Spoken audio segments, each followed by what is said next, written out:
Buenos días, mi nombre es Laura Vanessa Saquén López del grado 11.2 y voy a explicarles sobre el proceso isobárico. Para ese experimento vamos a utilizar un recipiente, líquido y calor.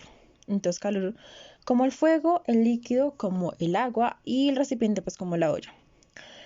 Eso es un proceso termodinámico que sucede en la presión atmosférica constante, es decir, su presión no varía. Se utiliza la ebullición del líquido pues para este proceso o pues para este ejemplo. El punto de ebullición de la temperatura del agua no aumenta con el calor, sino que tiende a convertirse de un líquido a un gas, por lo que hay una presión atmosférica. Bueno, la palabra isobárico, iso viene de iguales, bar viene de peso y pues al hacer la traducción, varos termina en varos y pues da presión. Entonces, el proceso isobárico es un proceso donde la presión es igual, pero su volumen cambia. Entonces vamos a mirar aquí como una pequeña gráfica, un pequeño ejemplo para que quede un poco más explicado. Entonces tenemos nuestra presión por esta parte y nuestro volumen. Digamos que nos dan volumen 1 y volumen 2, ¿cierto? Y digamos que nos dan un punto A y un punto B. Es decir, que su presión es constante, pero el volumen sí va a variar. Entonces, esto termina siendo pues su volumen 1 y su volumen 2. Este cuadrito de acá que se ve, bueno, esta área, termina siendo el trabajo, ¿sí? Pues que emplea el proceso, ¿ok?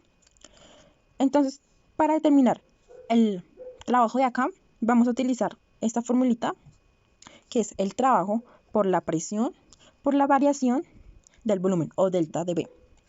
Y pues esto sería igual a volumen 1 menos, volumen 2 menos volumen 1. ¿Sí? Claro está que la fórmula general de la termodinámica es esta.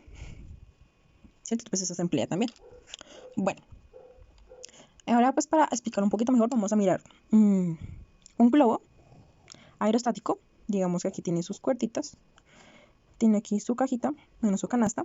Bueno, entonces aquí se le emplea fuego, ¿cierto? Se le emplea calor, haciendo que delta de U, pues la parte interna, y quede un volumen desde afuera, ¿no?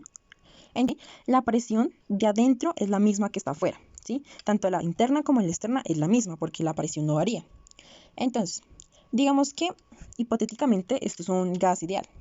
Entonces, vamos a utilizar otra formulita pues para sacar el ejercicio como tal, que la presión constante es igual a los números de las moléculas, de los moles, perdón, del gas, con la temperatura esta parte de acá es constante, y pues haciendo la conversión, digamos que tenemos una temperatura 1 con un volumen 1.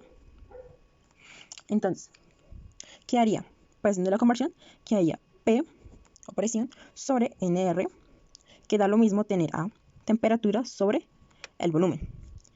Y esto es lo mismo de tener temperatura 1 sobre volumen 1 igual a temperatura 2 a volumen 2. Estas dos razones de aquí son iguales, ¿sí? Porque como su presión es la misma, entonces esta parte de acá no va a variar, ¿sí?